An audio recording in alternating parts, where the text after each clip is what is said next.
കൃഷ്ണനും ഭക്തനും തമ്മിലുള്ള കഥയാണ്.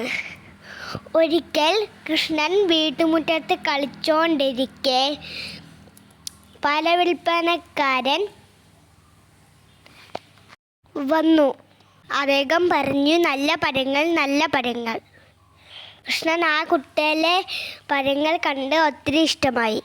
കൃഷ്ണൻ വീട്ടിലേക്ക് പോയി കുറച്ച് അരിമണികൾ എടുത്തുകൊണ്ട് വന്നു. ആ കാലത്ത് പൈസ ഇല്ലായിരുന്നു. വേറൊരു സാധനം വിറ്റിട്ടായിരുന്നു വേറൊരു സാധനം മേടിക്കുന്നത്. കൃഷ്ണൻ തൻ്റെ അച്ഛനെ അമ്മയെ അനുകരിച്ചു. കൃഷ്ണൻ്റെ നല്ല മനസ്സ് കണ്ട് പഴവിൽപ്പനക്കാരൻ കൈ നിറയെ പഴങ്ങൾ കൊടുത്തു. പഴവിൽപ്പനക്കാരൻ തിരിച്ചു നടക്കുമ്പോൾ സ്വർണ്ണ ആഭരണങ്ങളായിരുന്നു കുട്ടയിൽ നിറച്ചു. ഇത് കണ്ട് പഴവിൽപ്പനക്കാരൻ്റെ കണ്ണ് നിറഞ്ഞു.